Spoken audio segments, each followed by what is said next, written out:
evening, everyone. I hope you're all doing well. Welcome to T1 Academy Current Affairs classes. ఈ రోజు current affairs classes లో భాగంగా మనం news లో ఉన్న కొన్ని ముఖ్యమైన అంశాల గురించి చర్చించుకుందాం. అవేంటంటే coming on to the first topic for today,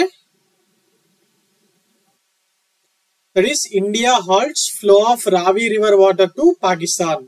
మరి ఇప్పటి వరకు భారతదేశం నుంచి పాకిస్తాన్ కి వెళ్తున్న రావి రివర్ కి సంబంధించిన వాటర్ ని ఇప్పటి నుంచి మనము వాళ్ళకు వదలబోవడం లేదు. మరి ఇలా 1960 ఇండస్ వాటర్ ట్రీటీ ఉంది కదా సార్, ఇలా వాటర్ వదలకపోతే ఏం కాదా అని చెప్పి మీకు డౌట్ రావచ్చు. బట్ 1960లో కుదిరిన ఒప్పందం ప్రకారం, that is Indus water treaty, అది ట్రైలేటరల్ కదా, ఇండియా, పాకిస్తాన్ మరియు వరల్డ్ బ్యాంక్ ఇవి 3 సిగ్నేటరీ కంట్రీస్ కదా. మరి దాని ప్రకారం కూడా మనము రావి వాటర్ ని వాళ్లకు వదలాల్సిన అవసరం లేదు. వదలాల్సిన అవసరం లేదు. ఎందుకంటే ఇండస్ రివర్ ట్రీటీ ఆఫ్ 1960 ఏం చెప్తుందంటే ఈ జమ్మూ అండ్ కాశ్మీర్ పాకిస్తాన్ ఏరియాలో ఇండస్ దానికి సంబంధించిన ఉపనదులు మొత్తం 6 ఉన్నాయి కదా. మరి అందులో ఈస్టర్న్ రివర్స్, వెస్టర్న్ రివర్స్ అని ఉంటాయి. అందులోని ఈస్టర్న్ రివర్స్ ఏవి? ఈస్టర్న్ రివర్స్ బియాస్, రావి, సత్లజ్. ఈ 3కి మొత్తం హక్కులు మన భారతదేశానికే ఉన్నాయి. దీని మీద కంట్రోల్ మొత్తం మన భారతదేశానికే ఉన్నాయి. వాళ్లకు వదలాల్సిన అవసరం లేదు. అలాగే వెస్టర్న్ రివర్స్ ఉన్నాయి కదా, మరి వెస్టర్న్ రివర్స్ ఇంకో 3, that is Indus, Chenab and Jhelum సంబంధించిన హక్కులు పాకిస్తాన్ కి ఉన్నాయి. వాటర్ వాడుకునే హక్కులు ఆ దేశానికి ఉన్నాయి. మరి స్టిల్ ఇప్పటి వరకు మనము రావి వాటర్ ని పాకిస్తాన్ లోకి వదులుతున్నాము. ఎందుకు వదులుతున్నాము? ఎందుకంటే మనం ఇప్పటి వరకు కూడా ఆ రావి రివర్ వాటర్ మొత్తం కెపాసిటీని వాడుకునే విధంగా డ్యామ్స్ ని కట్టలేదు. 1979లోనే అప్పటి Punjab government under chief minister Prakash Singh Badal గారు ఉన్నారు కదా, మొన్న మధ్య చనిపోయారు ఆయన. మరి అప్పటి జమ్మూ కాశ్మీర్ చీఫ్ మినిస్టర్ అయిన అబ్దుల్లా, దట్ ఈస్ ఇప్పుడు ఫారూక్ అబ్దుల్లా ఉన్నాడు, ఆయన కాదు, వాళ్ళ నాన్న షేక్ అబ్దుల్లా ఒక ఒప్పందం మీద సంతకం చేశారు. ఏంటంటే ఆ ఏరియాలో 2 ప్రాజెక్ట్స్ కట్టి ఆ రావి వాటర్ ని వాడుకుంటామని. ఒకటి అందులోది రంజిత్ సాగర్ డ్యామ్ అండ్ ఇంకొకటేమో షాపూర్ కంది బ్యారేజ్. మరి రంజిత్ సాగర్ డ్యామ్ 2001లోనే నిర్మాణం పూర్తయింది.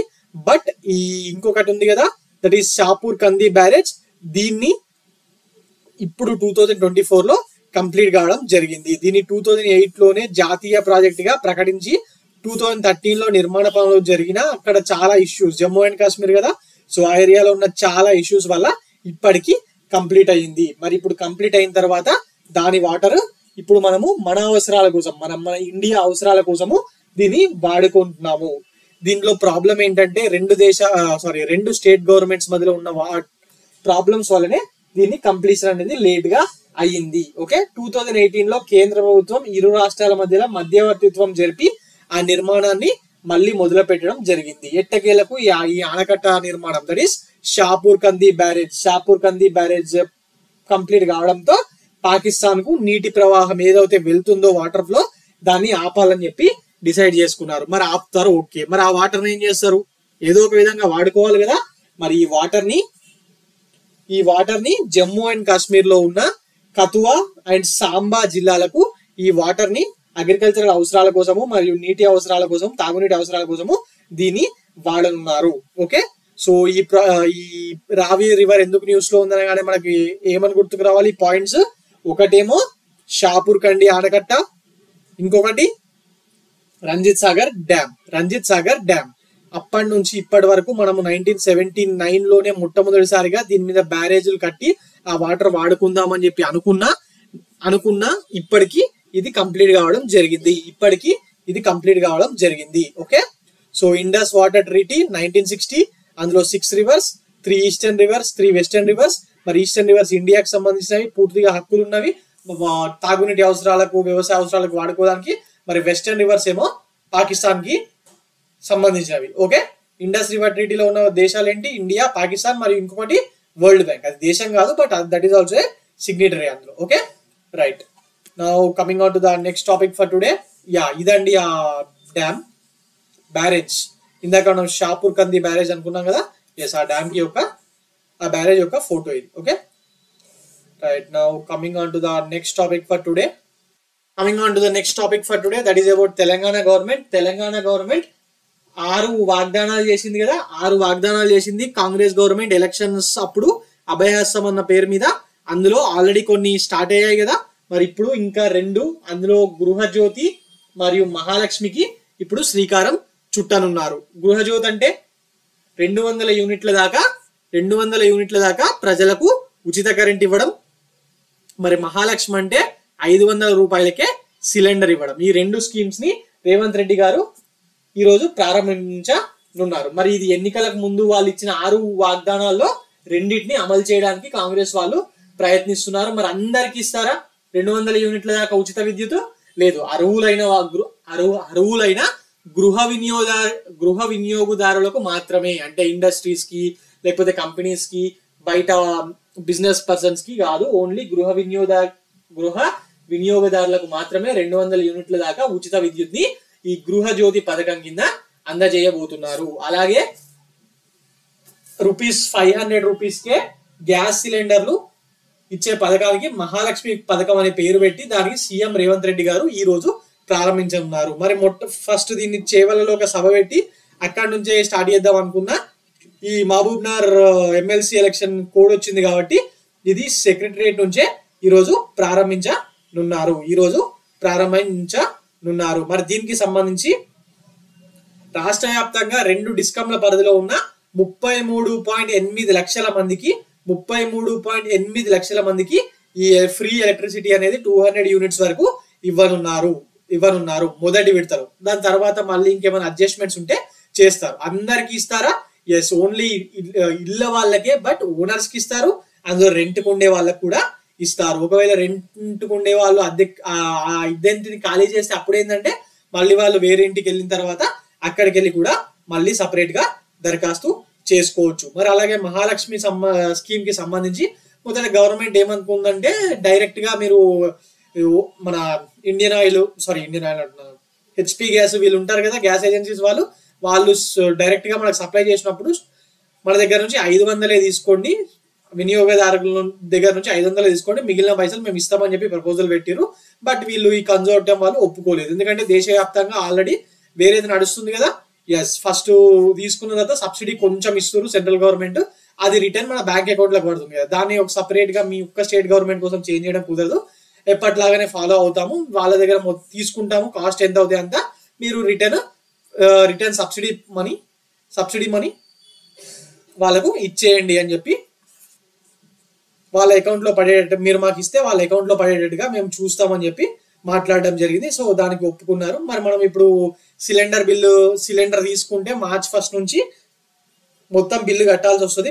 మార్కెట్ లో ఎంత ఉందో అంత కట్టాల్సి వస్తుంది. బట్ దాని తర్వాత మళ్ళీ మనకు సబ్సిడైజ్ అవుతాయి. అలాగే ఇది ఎలక్ట్రిసిటీ కూడా ఎలా ఇస్తారంటే, ఫర్ ఎగ్జాంపుల్ ఇంతకు ముందు ఒక లాస్ట్ ఇయర్ ఎంత అవుతుందో దాని మీదకి వెళ్ళి ఇద్దాము అనుకున్నారు, కానీ ఇప్పుడు దాన్ని చేంజ్ చేసి ఫిబ్రవరి మంత్ లో ఎవరికైతే 200 యూనిట్స్ కన్నా ఎక్కువ వస్తుందో వాళ్ళకు మార్చ్ లో జీరో బిల్ ఇస్తారు. అంటే ఎలా, మన ఇప్పుడు మహిళలకు బస్సుల్లో 0 టికెట్స్ ఇస్తున్నారు కదా, కానీ డబ్బులు తీసుకోవట్లేదు.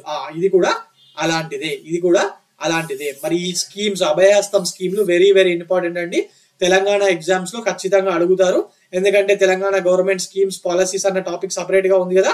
సో ఈ 6 స్కీమ్స్ మహాలక్ష్మి, గృహజ్యోతి ఇవి ఇప్పుడు స్టార్ట్ చేస్తున్నారు. ఇంద్రమ్మ ఇల్లు, చేయూత, రైతు భరోసా కూడా తొందరలో స్టార్ట్ అవుతాయి. ఒక యువ వికాసానికి మాత్రం కొంచెం టైం పడుతుంది. సో ఇవన్నీ కూడా very very important. Okay, right.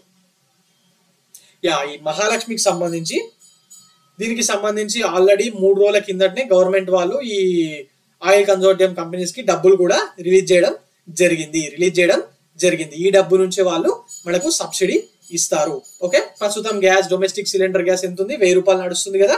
Yes, అప్పట్లో 1300 వరకు ఉండే. బట్ ఈ మధ్య రీసెంట్ గా రాఖీ పౌర్ణమి అప్పుడు ప్రైమ్ మినిస్టర్ నరేంద్ర మోడీ గారు మా అక్క చెల్లెల గిఫ్ట్ అని పేరు మీద తగ్గించారు కదా. ఎస్, అందులో తగ్గించారు. ఇప్పుడు 1950 అనుకుంటా, 950 to 960 ఏమో నడుస్తుంది. మరి అందులో మనం మొత్తం కట్టి తీసుకుంటే అందులో నుంచి మనకు 500 మాత్రమే తీసుకొని మిగిలిన అమౌంట్ 455 ఉంది కదా, అది మనకు తెలంగాణ గవర్నమెంట్ సబ్సిడీగా మనకు మన అకౌంట్లలో వేస్తుంది. Okay right. మరి ఇది ఎంత మందికి వేస్తారు? కరెంట్ బిల్ ఏమో 33.8 lakhs రైట్. మరి ఇది ఎంత మందికి వేస్తారు? ఇది కూడా అప్లై చేసుకున్న వాళ్ళ లిస్ట్ ఉందండి, 38 to 40 lakhs వరకు ఉందంట. వాళ్ళందరినీ సరిగ్గా చూసి అందులో నుంచి ఇవ్వడం జరుగుతుంది. Okay right. Now coming on to the next topic for today. That is an Indian American engineer honored with Edith and Peter O. Donnell Award in Engineering. ఇది ఎవరికి ఇచ్చారంటే ఇది ఈయన ఉన్నాడు కదా, yes this man is an Indian American engineer. He is an Indian American engineer called Ashok Veeraraghavan. ఈయన imaging technologies లో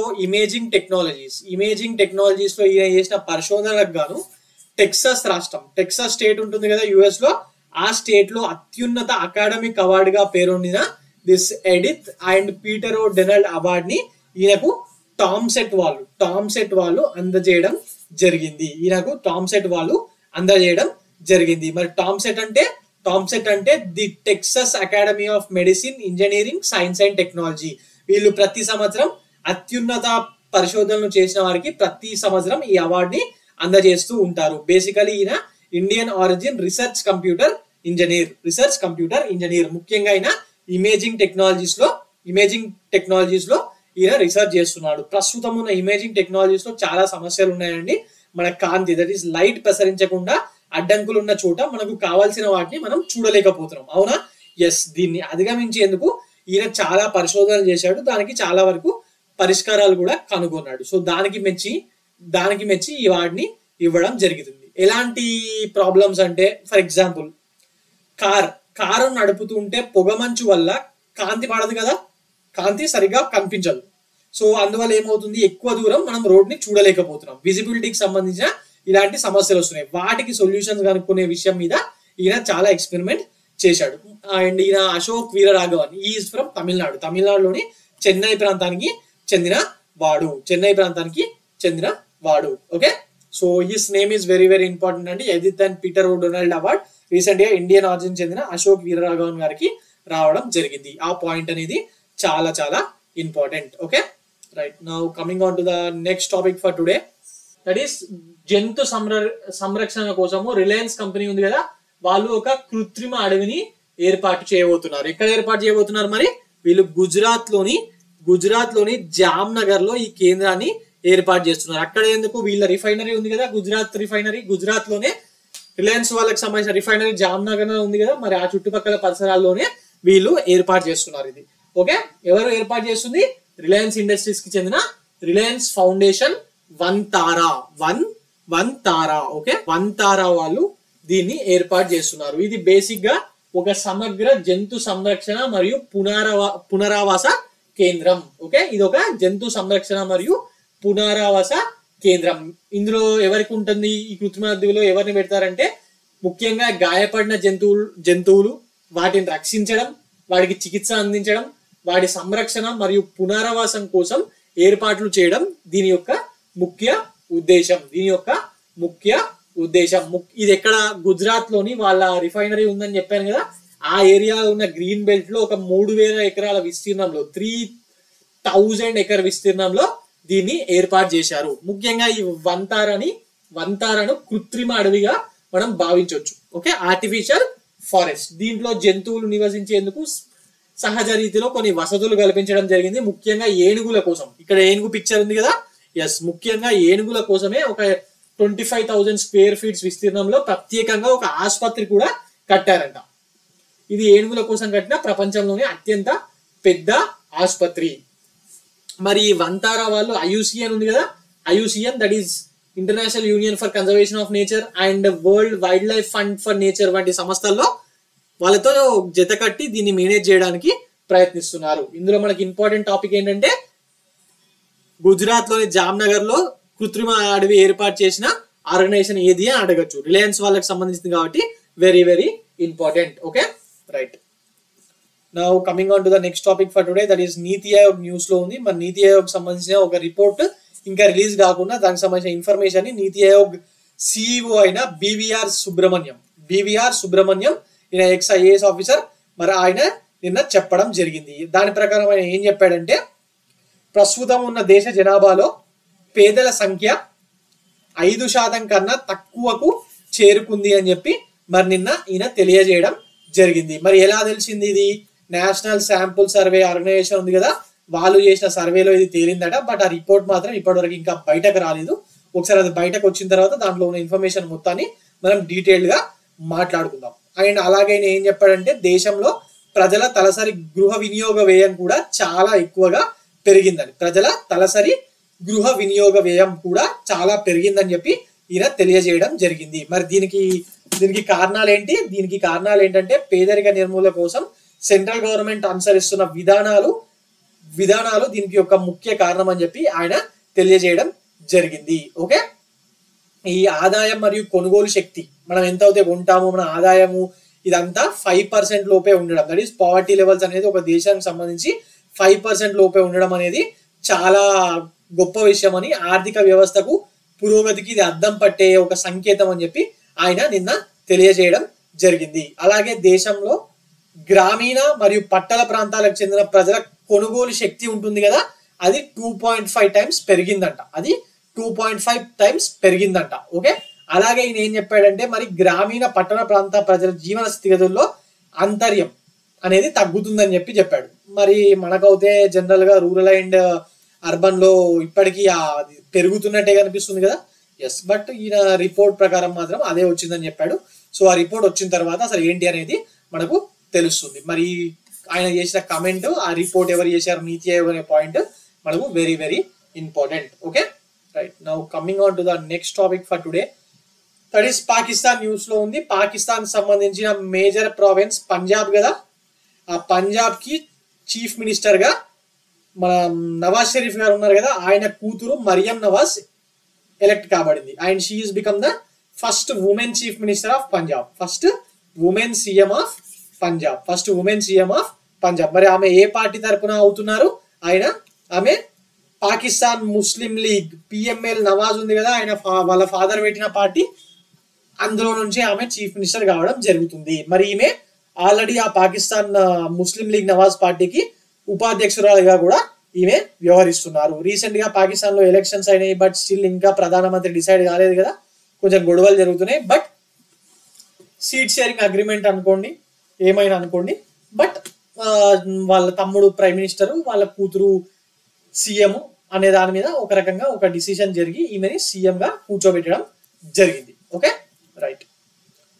పంజాబ్ కి సీఎం అంటే ఇండైరెక్ట్ గా రేపు ప్రొద్దున మళ్ళీ పిఎంఎల్ఎన్ పార్టీ నుంచి ఈమె ప్రైమ్ మినిస్టర్ అభ్యర్థి మాకు అని చెప్పి ఇండైరెక్ట్ గా చెప్పడమే. ఓకే, వారసురాలు అని చెప్పి చెప్పడమే. ఓకే, ఎందుకంటే పంజాబే మొత్తం పాకిస్తాన్ లో అత్యధిక రిచ్, అత్యధిక జనాభా ఉండే ప్రావిన్స్ అదే. Okay, right. State. Now coming on to the next topic for today, that is Vijay Shekhar Sharma, Paytm chief ఉన్నాడు కదా, ఆయన న్యూస్ లో ఉన్నాడు. మరి ఎందుకు న్యూస్ లో ఉన్నాడంటే ఆయన ఈ మధ్య అసలు పేటిఎం న్యూస్ లో ఉంది కదా. ఎందుకు పేటిఎం న్యూస్ లో ఉంది? పేటిఎం పేమెంట్ బ్యాంక్స్ సంబంధించి ఆర్బీఐ వాళ్ళు కొన్ని రెగ్యులేషన్స్ తీసుకొచ్చి అందులో వినియోగదారుల ఖాతాలు, ఆ వ్యాలెట్స్, మనం వాడే పేటిఎం వ్యాలెట్స్, ఫాస్ట్ ట్యాగ్స్ లో కొత్త డిపాజిట్లు చేయకూడదని చెప్పి ఆర్బీఐ రెగ్యులేషన్స్ తీసుకొచ్చింది కదా. కొంచెం ఆడిటింగ్ ఇష్యూస్ ఉన్నాయని చెప్పి అందువల్ల నేను న్యూస్ లోకి వచ్చింది. మరి అది వచ్చిన తర్వాత చాలా ఇష్యూస్ జరిగాయి. డైరెక్టర్స్ కొందరు రిజైన్ చేశారు, కొత్త వాళ్ళని తీసుకున్నారు. ఇప్పుడు ఆ పేటిఎం బ్యాంక్ లిమిటెడ్ చైర్మన్ పదవికి కూడా పేటిఎం చీఫ్ అయిన విజయ్ శేఖర్ శర్మ రిజైన్ చేయడం జరిగింది. సో ఇది ఇంపార్టెంట్ అండి. పేటిఎం న్యూస్ లో ఉంది కాబట్టి ఆ పేమెంట్ బ్యాంక్స్, దాని రెగ్యులేషన్స్ అసలు ఎందుకు, ఇదన్నిటి మీద ఎగ్జామ్ లో క్వశ్చన్ అడిగే అవకాశం ఉంది. Okay, right. Now coming on to the next question for today, next topic for today, that is కొన్ని ఎంసీక్యూస్ ఉన్నాయండి. కొన్ని ఎంసీక్యూస్ మనం ఈరోజు డీల్ చేద్దాం. Coming on to the first question for today, that is Dharma Guardian exercise recently seen in news is conducted between which two countries? Options are India, Japan, India, Sri Lanka, India, Egypt and India, Australia. మరి రెండు దేశాల మధ్య జరిగింది. ఇందాక నిన్న class లో చెప్పాను already. ఏమని? Dharma guardian is joint military exercise అని. ఇది జరగడం, ఇది 5th ఎడిషన్ అని. మరి ఇది ఏ రెండు దేశాల మధ్య జరిగాయి అన్నాను? ఇండియా అండ్ జపాన్ మధ్య జరిగాయి. మరి ఇక్కడ ఇండియాలోని రాజస్థాన్ లో రాజస్థాన్ లో ఉన్న మహాజన్ ఫీల్డ్ ఫైరింగ్ రేంజ్ లో దీన్ని నిర్వహించడం జరిగింది. ఇది యాన్యువల్ ఎక్సర్సైజ్, ఎవ్రీ ఇయర్ జరుగుతుంది. ఒక సంవత్సరం ఇండియా జరిగితే ఒక సంవత్సరం జపాన్ లో నిర్వహిస్తూ ఉంటారు. ఈ ఎక్సర్సైజెస్ మీద క్వశ్చన్స్ ఖచ్చితంగా వస్తున్నాయి కదా ఎగ్జామ్ లో. సో ఈ ధర్మా గార్డియన్ అనేది ఇంపార్టెంట్ అండి, right. Now coming on to the next question for today, that is Attukal Pongala festival recently seen in news is celebrated in which state? Options Gujarat, B Kerala, C Maharashtra, D Karnataka. మరి అటుకుల్ పొంగలా ఇది world's largest women congregation festival అంట. మరి దీనికి కేరళలో నిర్వహించిన ఇక అందులో జరిగే రిచువల్స్ ని అందులో పాల్గొనడానికి యుఎస్ నుంచి యూకే నుంచి ప్రజలు వస్తూ ఉంటారు. Okay, it is celebrated annually. దీన్ని ఎవ్రీ ఇయర్ సెలబ్రేట్ చేస్తూ ఉంటారు. ఇక్కడ కేరళలోని అతుకల్ భాగ్యవతి టెంపుల్ ఉంటుంది. అక్కడ 10 రోజుల పాటు దీన్ని నిర్వహిస్తా ఉంటారు. ఓకే, మరి 9వ రోజున అతుకల్ పొంగల మహోత్సవం అనేది జరుగుతుంది. ఓకే, సో ఈ ఫెస్టివల్స్ మీద ఎగ్జామ్స్ లో క్వశ్చన్స్ వస్తున్నాయి. ఒకసారి ఈ ఫెస్టివల్ చూసుకోండి, మరీ ఇంపార్టెంట్ ఏం కాదు. ముఖ్యంగా తెలంగాణ ఫెస్టివల్స్ అడుగుతాడు కానీ ఇవి అడగకపోవచ్చు, బట్ ఒకసారి చూసుకోండి, right. Now coming on to the next question for today, that is what is summer 2? ఇన్నారా? న్యూస్ లో ఉంది కదా. ఎందుకు న్యూస్ లో ఉంది ఇది? ఓకే, ఆప్షన్ చూడండి. It is an indigenous surface to air missile system, a Russian air to air missile system, and Indian air force training programme, a ground launched cruise missile, a satellite communication system. మరి ఇందులో summer 2 ఏంటి? ఇది ఒక surface to air missile for assured retaliation కోసము తయారు చేసిన ఒక surface to missile air missile ఇది. మరి ఇండియన్ ఎయిర్ ఫోర్స్ కోసము దీన్ని వాడుతూ ఉన్నారు.